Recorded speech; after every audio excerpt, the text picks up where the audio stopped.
So before you sleep this night, before you go to God in prayer, always have it in mind. Have I done what God asked me to do? Have I committed my time, my season, everything about my life to God? And have I got extra mile for God? We have to put those three things together. And do I actually believe in God that is going to answer my prayer? Those questions need to be answered within us. Before you sleep today, have it in mind that there is reward for those that believe in God and for those that actually work for God. Whatever you're doing for God today is not a wastage of time.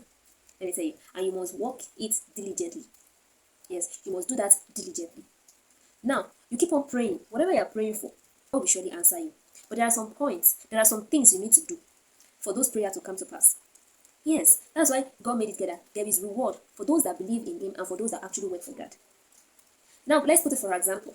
You are in an office working so diligently, and your boss, as a just boss, someone that actually knows what he or she is doing. When that person sees your hard work, like you are zealous about what you are doing, you are like you are passionate about what you are doing. Trust me, if that boss is a very just boss, he will definitely promote you.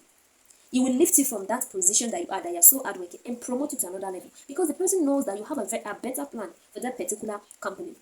If that person you're working for is a just person, listen carefully. If that person is a just person, we definitely promote you from that because of how serious you were or how serious you are during your workmanship. That's the same thing that is applicable to God.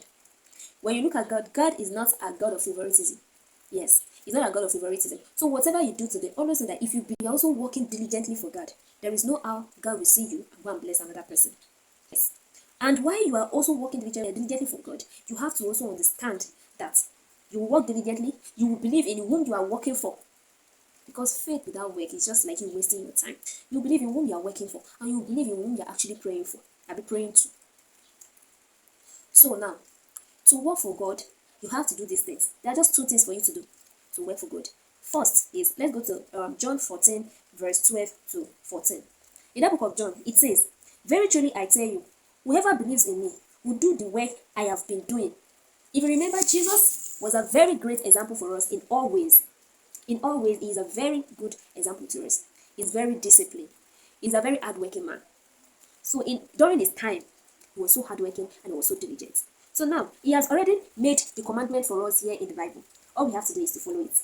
Now let's go. He said, "Very truly I tell you, whoever believes in me will do the works I have been doing, and they will do even greater things." You will go extra mile. Now, I made an example that time that if your boss see how serious you are in your businesses, in your company, and you see that you are the most serious person, you're working diligently, there is no how. If that boss is a very just boss, there's no other person will leave you to that position you are. That's what we call it brings about promotion. But trust me, if your boss is not a just boss, there is nothing you can do that will praise it. But because yes, he is a just God, he's not a God of favoritism. Trust me, he will surely reward your hard work. Yes, because he know how you've been doing it. You are doing it, working so wholeheartedly for him. He will surely reward your hard work. And also, he said, "Because I am going to the Father, and I will do whatever you ask in my name, so that the Father may be glorified in the Son." He now says in the conclusion that he said, "You may ask me for anything in my name, and I will do it." Before you ask God for anything, remember that you have to work for God. Follow his instructions. Go extra mile for God. You don't just ask. You don't just ask. You ask. You ask. In fact, sometimes when we look at the Old Testament, there are stages that some people actually they challenge God. God, you say I will die. If you remember that prophet, they say, "I will go." You say I will die. As how? How am I going to die? Remember how I have served you. God added extra years to his years. That was because he knows that he's been working for God diligently. He has the right to these things. He challenged God. You know your worth. You can never challenge someone. You only challenge someone when you know your worth. That's the message. The message I'm actually passing this night in all is that while you are going to bed, before going to bed, before you kneel down and pray, have you followed those instructions God has given you? Make sure you follow them. Make sure you believe, and make sure you go extra mile for God. That's what we need to do. That's all we need to do to receive from God. To receive from someone, you must follow the person's instructions. Yes, if you have a boss in an office, you must follow the boss's instruction to receive any reward.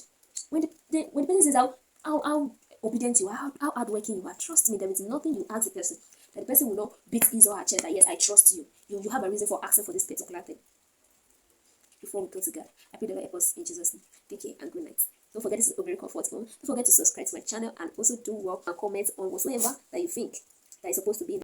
It's okay.